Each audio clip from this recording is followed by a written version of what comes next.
Hey everyone, how's it going? My name is Matt Jarbo. This is $3 Theater, and this is my spoiler review for Star Wars The Rise of Skywalker. Now, a couple days ago, I was blessed, and I do want to use the term blessed, to go to Los Angeles from here near Seattle to watch an early press screening of the movie at the El Capitan Theater right on Hollywood Boulevard. This, of course, was a few hours after the world premiere, which was my ultimate goal to get to that. But I feel if I'm just off by a few hours, it's not that big of a deal. When I got there, they were still tearing down the tent used for the world premiere. So I kind of felt like I was still somewhat in the middle of it, which only added to my overall excitement. I got to the El Capitan, saw the 2 p.m. show, and absolutely had so much fun with the movie. It did have its faults, it did have its problems, but at the end of the day, when I walked out of there, I felt like a Star Wars fan again. I felt good to be there. Now, that could be the glow of seeing it where I saw it. I was literally across the street from the Chinese theater where it premiered on May 25th, 1977. The saga began 42 and a half years ago, just a few feet away from where I was at. To me, it was like nerd mecca, going to Hollywood Boulevard and experiencing the movie on that level. It is truly a once in a lifetime experience, one that I am infinitely grateful to those who helped me get there and everyone who supported the journey just in name only. It's fine. I appreciate everyone who wanted to see me be excited to do this. And again, you guys really helped me out. So I reviewed the movie spoiler free, although I might have accidentally dropped a spoiler in there. For that, I apologize. It was kind of late. I'd been up for about 2 days at that point and I was pretty sleepy. And when I got home, I started thinking about the movie again. And the more I talked about it with my father, who had not seen the movie yet, but he had actually went and spoiled it for himself in order to be able to talk with me about it on the drive home from the airport. My dad's an old school Star Wars nerd, right? He watched Empire Strikes Back at least once a week when it hit theaters in 1980 because they lived a block away from a theater that had it playing there. He loves Star Wars. And so why he went and spoiled it for himself, I still don't quite know, but I think he did it because he wanted to have that connection with me. We saw The Last Jedi together back in 2017, and this was one that I'm actually, you know what, I'm probably going to take him to go see. I'll see if he wants to go see it because I want to go see it for a third time. That's right, a third time. So yesterday, on opening night, preview night, so to speak, I traveled back up to Seattle to go and see the movie with my friend, Mr. Repsion, here on YouTube. Now, Repsion's a gigantic Star Wars fan, but he had read the leaks and he wasn't too thrilled with what was coming out from those and those being proved as true and being in the thing. And I tried to, you know, without giving away too much, tried to like navigate him potentially to a better place. And at the end of the movie, he seemed to like it. Didn't quite care for the ending, and that's okay, but it was better than he had anticipated. And he, like me, loathed The Last Jedi. And it's actually kind of funny on that front too. Another friend of mine today told me that apparently I liked The Last Jedi like 2 years ago, and that I only recently came to discover that it was a bad movie. To which case I'm like, let me show you this video where I ranted about Star Wars, Disney ruining Star Wars with The Last Jedi, the preview night, December 14th, 2017, you know, and then nothing after that. So, you know, I'm just going to say I win that one. But anyway, we saw it. And as I was watching the movie again, I found myself falling deeper and deeper in love with it. Now, I enjoyed what I saw in Los Angeles. And like I said, there was that glow of being where I was at and the anticipation and knowing the leaks. But I agree with what Den of Nerds said. I listened to his review last night. And again, him and Star Wars Theory were quite frankly the two people that I really wanted to hear their reviews on. They were the ones that I cared about the most. And both of them liked the movie, which is fantastic. And both of them basically kind of agree with me that the critics don't know their head from their asshole. So you have that.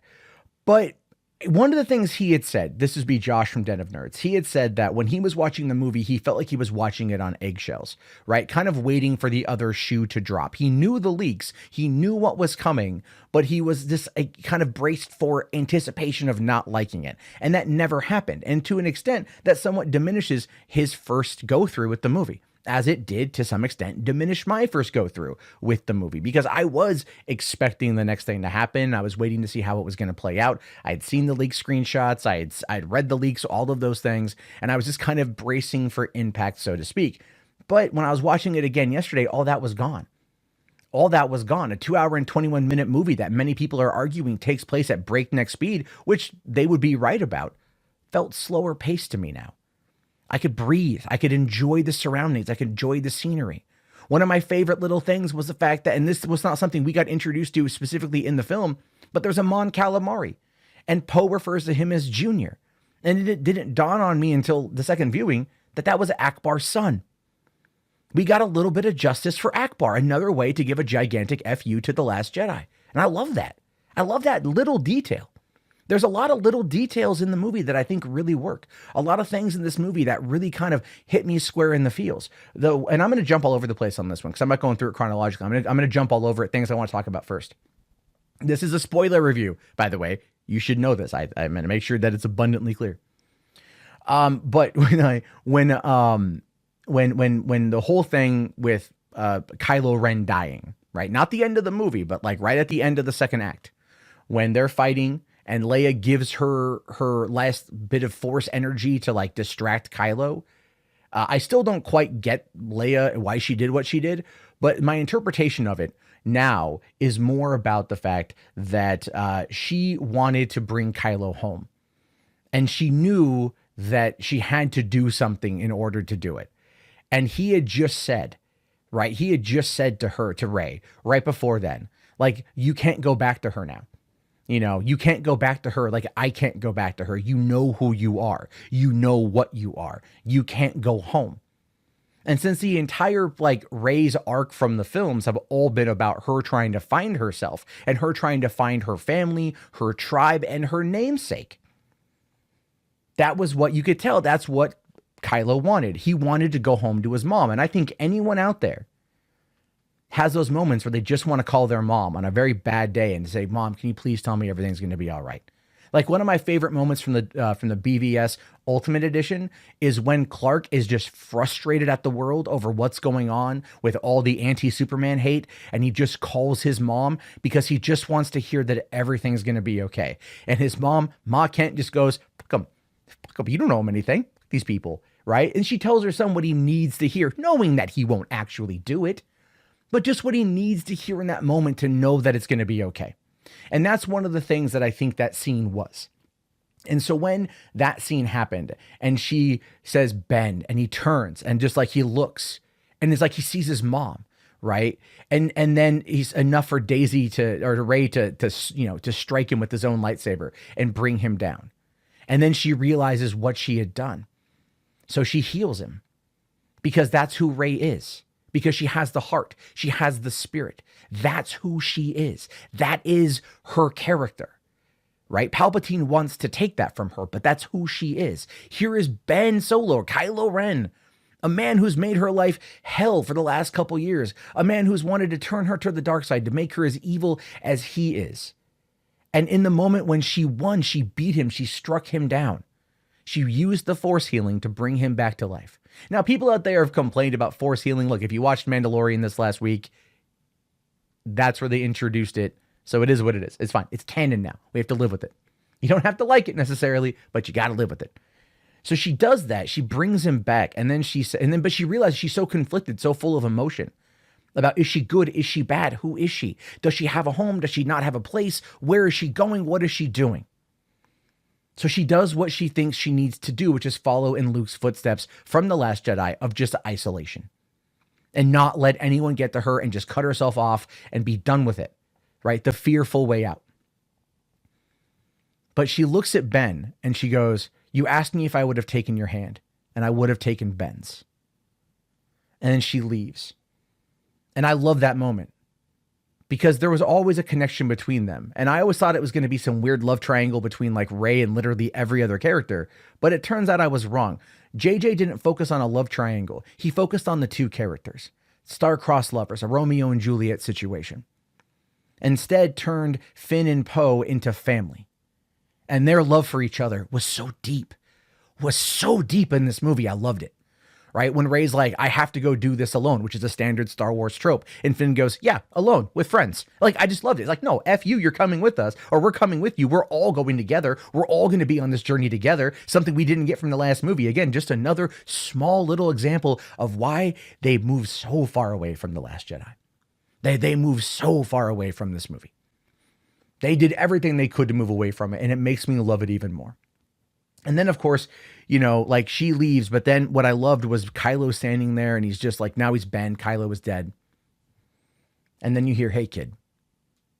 And all of a sudden, there's Han Solo. And I'm like, and I kind of knew that it was there. Like, I'd kind of forgotten that particular bit from the leaks because I thought it was more like a voice, not actually having Harrison Ford. And just seeing Harrison Ford as Han one more time, I was welling up like crazy. I'm just like, I'm tearing up like a motherfucker. I'm like, oh no. Right. And he's talking and they recreate the scene from The Force Awakens, but they do it in the way that it should have gone. And I love that. I just loved it so much that they're talking to each other. And he's like, I don't know if I can go home again. And Han's like, no, you can. Like, your mother is gone, but what she fought for, what she stood for, that's still there. You can still do what you need to do. You can still honor her. You can honor me. You can honor us. You can honor your family. That kind of mentality. And then just the line of, I know what I have to do, but I don't know if I have the strength to do it. I'm kind of tearing up again thinking about it. It was such a good scene. But what got me last night, and I missed it the first time around, the connection, this destroyed me in so many levels, was right at the end there when he turns. Oh no, he looks at him. He looks at Han and he just goes, Dad. Like, he just has that dad. Because he was Ben. He was little boy Ben. That's who he was in that moment. He had gone back, right? He was just no Kylo, no facade, no machismo. It was just Ben Solo. Not confused, scared Ben Solo, but the Ben that just needed his dad. And he just looks at him and he just goes, Dad. And there's that pause, that brief pause. And then Han comes back with, I know. And I was like, you motherfucker. Like, oh God. Waterworks. I'm like wiping away. I'm like, I missed that the last time. Just got me. Just right in the heart, man. Just right in the heart. Just freaking nailed me with that scene. I love that scene so much. And then he just turns and he throws a lightsaber and then he's gone. It's like, that's okay. That's where it's at. And then I really liked the fight with the Knights of Ren. I wanted more exposition with the Knights of Ren, obviously. But I still, that scene when like he's fighting the Knights and she's fighting the Praetorian Guard and just they're going full force power. Like, it was great. Like, that was Star Wars. That was peak Star Wars. And then at the end, they come together and they raise the lightsaber. He's got Anakin's lightsaber. She's got Leia's lightsaber. It's like they're together. They're simpatico. The Force dyad is complete. And they're like, we're taking you on, man. We're taking you on. I just really liked it. I thought it was so powerful at that point. Just because they raised it at the same time, like we're in this together. And I just loved it. After what I feel was like more or less like an isolationist approach to the last movie, such a bitter, cynical, nihilistic, apathetic approach to The Last Jedi, having that moment of them together facing down Palpatine was so cool. It was so cool. And then, of course, Palpatine gets stronger by recognizing that they're the dyad and then pulling their force energy from them and then becoming just supreme OP. His force level powers were over 9,000. And I loved it.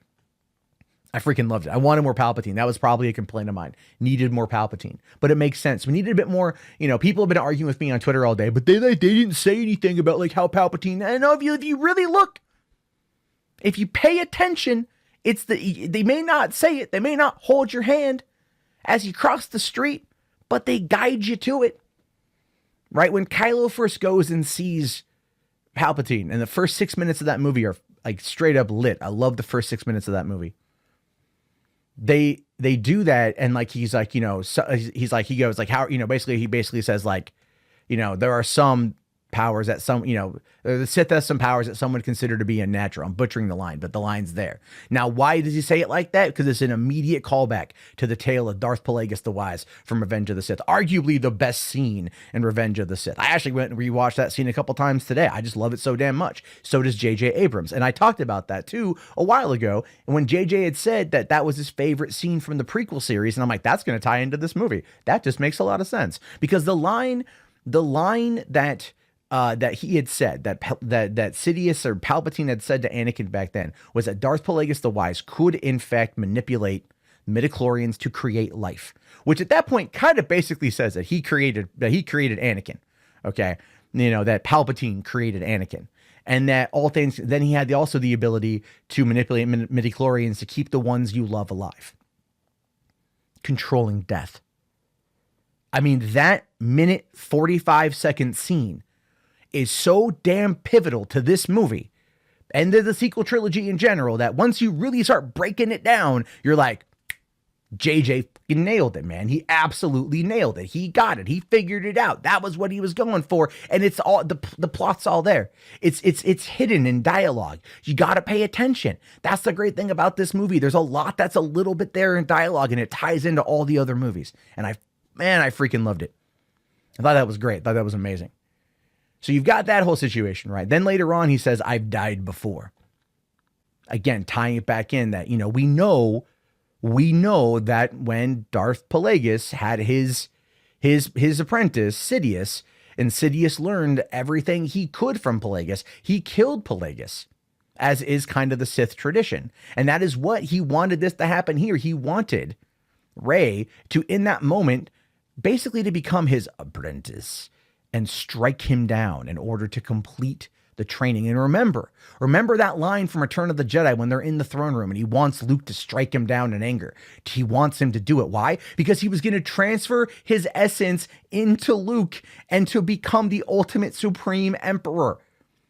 He was already plotting that. Again, man, that's the great thing about this movie. The freaking Palpatine plot lines are there. It's sprinkled. Some have called it perhaps a scavenger hunt as a negative, and I don't look at it as being a negative. But the dialogue was there. If you paid attention to the previous movies, you're going to see it. So many people have been attacking this movie for its plot, but it's like if you've been paying attention, you know where it's going to, like they set it up for you pretty well. It just requires you to have an intimate knowledge of the previous, let's say 7-8 films, which I do as a longtime Star Wars fan. I loved it, man. I fucking loved that bit. I just thought it was so great. I wanted more Palpatine. Ian McDiarmid, man, he's so good. But I really wanted more Palpatine. So there's that. I love that bit too, right? And now when everyone showed up at the end of that thing, when all the help came on in, man, I legitimately, in my screening in LA, I blurted out, holy fuck. I yelled it loud. I was in the back of the auditorium. And as soon as it cuts to that shot and everyone just like, you hear Lando saying like, you're not alone, kid. You never were. Or like, there's many of us or whatever he says. And bam, I'll just pop in and I just went like, holy fuck. I just like blurted it out. I was like, holy shit, that was so cool. And then you got that real quick Wedge Antilles cameo appearance. You see the ghost, but no Hera, unfortunately. I would love them to actually bring that in full on canon outside of just 10, like Rogue One had like the general, was it Hadula?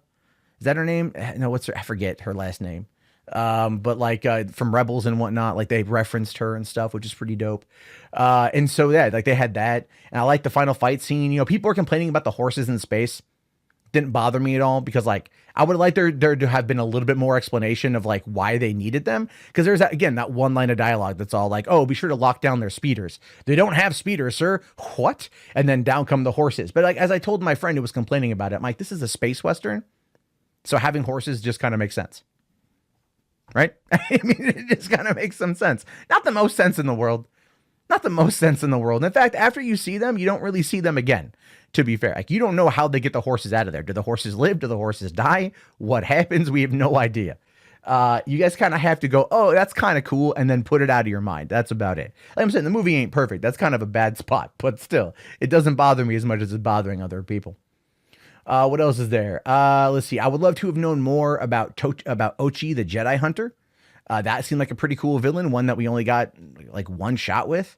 But that seemed like a pretty cool story. I would like to have known more about Leia and Rey's relationship, how long she'd been training, what she'd been learning, things like that. But then again, you have Carrie Fisher having been dead now for 3 years. They put her in the movie quite a bit, using and repurposing a lot of the footage, and that was cool. But still, there is like, her giving her life force and her dying doesn't make a great deal of sense. I'm hoping there is some explanation for that down the road. That was a complaint of mine. But again, what I love though is this was a movie about being together. This was a movie about being together as a group. And that's why when they went to Pisana, and again, there's that whole thing there when that girl, goes over to Rey and like gives her the necklace, and she's like, oh, what's your family name? And she's like, I don't have one. Like, well, there we go. We know what's going to be coming later on. So people out there that are complaining about the end that it should have been Ben taking the Skywalker name, Ben wouldn't have taken the Skywalker name. Ben would have been Solo. He would have honored his father. So let's be fair about that one. But Rey didn't have a name. And when she looks off in the distance and sees the ghosts of her surrogate family. You know, she took that name. And I actually kind of liked it. Once you start really kind of breaking it down from that perspective of all the way through all 3 films, she doesn't know who she is. She doesn't know who she is. You know, she was told in the last movie that she was literally no one. Now we find out she's someone, but she doesn't want the Palpatine name. She doesn't identify as Palpatine. You know, and so in this moment, she took on the name Skywalker, the rise of Skywalker. There we go. What does that mean for the future of the character? I have no idea, but I kind of hope they put it on ice for a couple years just to let it kind of die down. But I do like Daisy Ridley in the role, and I'm going to say it once and for all. Finally, this is the affirmative thing. She ain't a Mary Sue. This movie proves it 100%. For one, we watch her train. We see her train at the beginning. She's been reading the Jedi texts. She's understanding things now. So she's getting to understand those powers. Perhaps that's where she learned the Force heal ability, was in those books. Again, they probably could have explained it. Like, where did you learn that? Oh, from a book, you know, and then, oh, okay, we're done. They could have done that. That would have been fine. But they again, there's a couple things that like implied that they should probably have explained through like maybe one line of dialogue, because there's other things that they put out there, one line of dialogue that all of a sudden make a lot of sense. But otherwise, I think one of the biggest complaints I'd heard was it felt like a video game plot. Point A, point B, point C, you know, defeat the boss, open a new way, that kind of thing. And I get that. I get that. But I did like the way it played out. What this movie felt like to me as I was watching it again last night is this movie is not Lucas, for one. Let's be fair. A lot of people out there are like, oh, JJ knows how to like imitate Lucas. No, this wasn't Lucas. This was Spielberg. This was Spielberg. This was The Last Crusade. Right? This was The Last Crusade. The way this movie feels to me is very, especially when they get to Kijimi and they're on the planet on Kijimi and like pose in disguise and trying to get away from the stormtroopers and whatnot. Like that scene was great. I love the way it looked. I love like they had the spotlights and then like the stormtroopers going around like they were going to be raiding homes, like what we would have seen in World War II France sort of thing. Right? Like that's how I viewed that. This was very Indiana Jones-esque, high adventure. And that's the whole point. Breaking in, you know, something, seeing an ally who's a criminal in the underground, Zori Bliss, another character who I would have loved to know more about, but I really liked what we got. Kerry Russell did a really good job. Dominic Monaghan, not so much. He came in and his lines of dialogue were terrible. I mean, like, I loved him in Lord of the Rings. I liked him in Lost. I don't know what the hell they did with him here. I didn't really care for his character. He kind of felt like he was just like ham-fisting delivering the lines. Like, we should redo we just need a whole bunch of holdo maneuvers. And I just love that, by the way. Oh yeah, let me go on that line real quick. So this is another FU to The Last Jedi. He goes like, we just need a whole bunch of holdo maneuvers. Now that will make quick work of this fleet of Sith Star Destroyers. And then, you know, Finn just says, yeah, but it's a 1 in a million shot. I love that they shut down the holdo maneuver by referencing A New Hope. I love that. Again, so many just subtle kick. No wonder Rian Johnson came out last night and was like really trying to defend himself on Twitter. I mean, last night probably was one of the worst nights in Rian Johnson's life, to be fair. When people came home from the movie and they liked it, and then they were going after Rian Johnson. I mean, I would have put away Twitter. I would have been playing, I've been playing video games or something like that. I wouldn't have been involved, but that's how it was. Oh, let's see. What else is there? I liked the Pisana bit. I thought that the chase that we saw was really cool. I liked it in the trailer too. Everyone's like, oh, they fly now. What does that even mean? Like, yeah, who cares? They're jet troopers. That's dope as shit, dude. I like it when they do the whole carrier thing, pulling the ship down. When Chewie gets taken, or we think Chewie is going to die or whatever, because that to me, as soon as she reaches up and she starts pulling down the transport ship, I'm all like, dude, that's straight up Force Unleashed. Like they referenced Force Unleashed in this one. Like, holy crap, that's a Starkiller move. What the hell is happening here? That's pretty dope. I like that quite a bit. And then I liked that Kylo was testing her to the point of where she got so mad and she was like, ah, and then the Force lightning came out and took that thing out. I thought that was dope. But then I will say Daisy Ridley's acting was really good in that scene too. She's like, Chewie, you could feel the emotion. The problem with that was, though, is that the marketing ruined that entire freaking thing. That emotional response to Chewie potentially dying is something we knew wasn't going to actually happen. They should have broken this movie into 2 parts. It should have been, episode 9, part 1, episode 9, part 2, and released it in 2 parts. For one, they would have absolutely positively doubled the amount of money that they earned. 2, it would be a very, very kind of sly way to effectively get around the final trilogy, because it would be considered one movie just in 2 parts. And I think it would make a lot of fans happy. I really do. If they were like, we're going to do 2019 And then 2020, that's going to be it. People would lose their mind over it. They're like, I'm on board for this. That's what they should have done, because this was so much in one movie. It should have been 2 movies. And that's been the major complaint, is that it moves at a breakneck speed, because JJ is really just trying to whisk you from point A to point B to point C. And it works more on the second viewing than it does on the first one. But still, that's what I would have liked to have seen. And I think a lot of you other would like to have seen as well. Let's see here. Let me see. The lightsaber battles were great this time. I liked that the 2 of them were together and that they were fighting each other, and that there was a lot of, reds and blues and a lot of good coloring, really good cinematography in the movie, really good production design in the movie. I quite liked it. John Williams' score was phenomenal as usual. It was great, especially on the second viewing, just listening to the mixing of some of the themes, like when Luke pulls the X-Wing out of Octu, because again in The Last Jedi, I was like, why is his X-Wing in the water? That's lame. Oh, is he gonna pull it out and fly over to Octu? No, he forced doppelgangers himself and then he dies. That's lame. And this one is like, oh yeah, no, hold on, I'm gonna lift it out of the water like Yoda did on Dagobah. And then they play Yoda's theme, and that I was like, so cool. It was just super cool. I really liked it. But no, the Force connection between Rey and Kylo was awesome, in my opinion. It was great. People have been criticizing it a little bit, but it's like, did anyone watch what they were doing? And the answer to that, I think, is no, because they were kind of in their own place. And the reason why, how they basically describe that, again, it's shown, it's not really told. When they're on Pasana and he contacts her, if you notice, it's a bright, sunny midday, and then it just goes darkness. It's all muted. It's all dark in the back, and she's highlighted. And then they're in this like kind of Force connection. They're in this Force space. So they're there in their perspective environments, but they're also like not. It's a weird thing, but I mean, that's kind of how I'm choosing to view it. But I like it nonetheless, because I thought that was pretty cool when they fought in Kylo's chambers. And then I love that he saw the mask. But the thing I don't get, though, is where'd the mask go after that? Right? Because we saw in the trailer, it looked like they destroyed the mask when they didn't actually destroy the mask. So it's one of those things I don't quite know. But at the end of the day, I still really like those scenes. And I like when they went up to the capital ship, and I like that they went in there and they broke Chewie out. That was awesome. A nice, and a way to get the Falcon back, as well as to uncover the spy and to get Chewie and to get the hell out of there, was a great little scene. And I loved it quite a bit. And then Domhnall Gleeson's General Hux, they really had nothing to do with him. Once you look, when you opened up The Last Jedi with him being the butt of a prank call and Your Mama jokes, you have nothing for the character to do at this point. There's no redeeming the character on any front at this point, which is why they created General Pride, who I thought was his father, but I guess not. General Pride, played by Richard Grant, was an excellent villain. He should have been the villain in part 2 and part 3 to give us someone to fear. Right? Kind of a Grand Moff Tarkin approach. He did a good job on that one. Like, I thought he was really excellent. And I loved his death. Just like it's all exploding and he's running, and then he looks out the end and gets blown out the window. It was awesome. That was great. Right? And I just really, again, I liked all the little aspects of the movie coming together. Was pretty fantastic. I thought it was a lot of fun. Another thing that I found to be fascinating about the movie was just like how the leaks like didn't take away from the experience.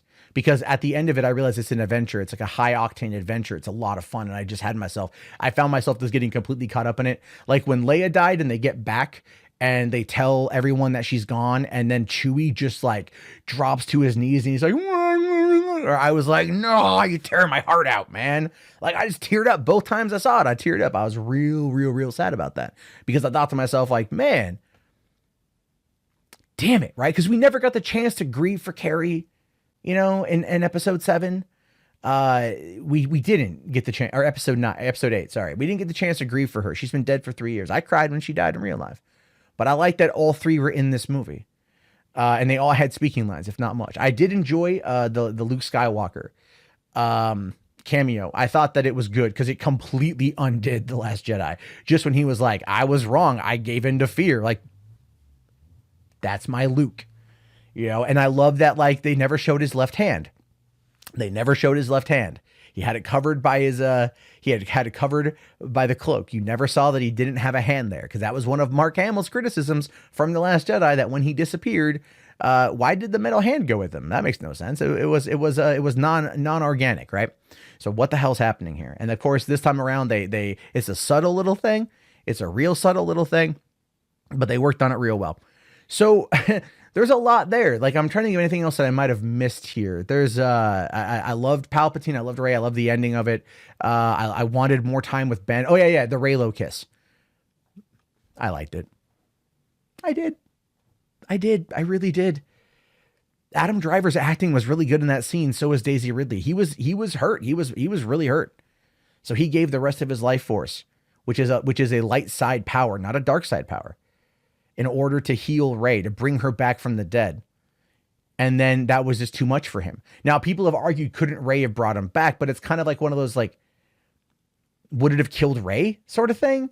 Like, we don't know. And it's a movie, and it's going to have a bit of a tragic ending at times in order to get to the actual end. There's going to be sacrifice. So I'm okay with it. But I like that he's like looking at her, and then she's like, Ben. And then she kisses him, and then he smiles, and then he dies, and then he fades off, and then Leia fades off. And I don't quite know why Leia didn't fade off right away when she passed away. I don't quite know why that didn't happen, but I still kind of feel like her connection to him helped guide him to the end. I still feel like even though she was dead in body, her spirit was still there. Her spirit was still guiding Ben. That was maybe what she did. Maybe she did something with the Force that's going to be in like an old EU text or something, and they're going to be able to explain it. I don't know. Didn't really bother me, to be honest with you. I did love the fact that Chewie finally got his medal. That was fantastic. I like that Maz Kanata gave it to him. I wanted more Maz. I love Lupita Nyong'o as an actress, and I love the character of Maz, and I wanted to see more of that.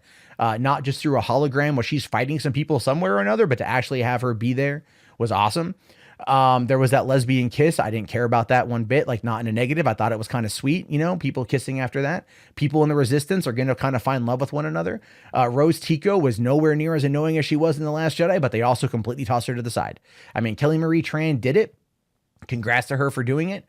They gave her a bit more to do at the end. But she still was just not a consequential character. I mean, I think JJ realized that, he likes Kelly Marie Tran, obviously. He put her in the movie, but he realized there was no real point for her because it took away from the core dynamic, which was Finn, Poe, and Rey. And like I said, they had a loving familial bond. They had a love. You could tell at the end of that movie when they hug, they were hugging, man. That wasn't like an act. That was like legitimately these people who love each other are hugging on screen. And that brought in, I talked to a lot of people about it, and they were like, no, I love that scene because it felt like it was real. It brought us into the fold. You know what I mean? Like, it's not like the ending of the Force Awakens where Leia hugs Rey, because Rey's the central focus of the movie. It's her perspective. So hugging her to say goodbye about Han is in essence hugging the audience. And JJ admits he screwed that up, but here he absolutely nailed it. Try to think if there's anything else that I missed on this one. I don't think so. I think I nailed all the parts I want to talk about here. Look, at the end of the day, I've seen this movie twice. I plan on seeing it again in IMAX if possible. I loved it. It's got its problems. It's got its flaws. But the more you watch it, the more you're able to slow down and analyze it and process it, the movie becomes far greater. You don't have to watch The Last Jedi again. You can just do The Force Awakens and The Rise of Skywalker and have that be the sequel duology. Not the trilogy, the duology. It's unfortunate that we had to get to this point. It's unfortunate that Rian Johnson was allowed to make such a lackluster film that ultimately destroyed the mythos of Star Wars and put everything in an upside down world for 2 years in regards to the fandom. But the movie's here now and the audience likes it. I'm surprised. I was bracing for the audience to like hate this movie and to have me be one like the lone people in the fray going, no, I actually kind of enjoyed it. But then I have people coming out of the movie that were like, it restarted my faith in Star Wars. It's such a fun movie to watch. I'm going to go back and see it again with my family. And that's what I kept saying. I'm like, if this movie makes you feel good, it's going to have legs. If this movie makes you feel good, people are going to go see it. If this movie is a lot of fun, people are going to enjoy it and they're going to come back for more. And guess what I've been reading from the vast majority? I'm talking over 90% of the comments that have been directed at me on Twitter or on YouTube or wherever have all come out and said, I had a lot of fun. Yeah, there's problems. Some people have said it's better than Empire, and I'm all like, okay, hold on a second here. Let's not go too far, right? People have said like, oh, it's better than The Last Jedi, which it obviously is. It's the best of the sequel trilogy, which I don't know if I'd say that. I love Force Awakens quite a bit, but I look at those as being like two pieces of a good story, of a fun story. Last Jedi, you can, like, I just want to see like a 5-minute sweeted cut of The Last Jedi where it's all the Rey and Kylo scenes, all the Snoke stuff, and then that's it. Like, those are the key elements. Other than that, I don't care. Other than that, I don't care. But there we go. There we have it on that front there, folks. I liked it quite a bit. This is my like complete gushing spoiler review. I want to hear your thoughts. I want to hear your opinions. If you agree with me, if you disagree with me, I want to hear it. This is a conversation, man. Like, we're here because we love Star Wars. Good or bad, we love Star Wars. And that's where the future, I think, of Star Wars needs to go, is towards the positive, right? One way or another. And so I want to hear your thoughts and hear your opinions. Anyway, I'll talk to you guys all later. If you haven't already, check out the Discord. There's a link for it in the video description. There's also a little ad at the end here. And I'll talk to you guys later. Have yourself a great day. May the Force be with you, and peace out.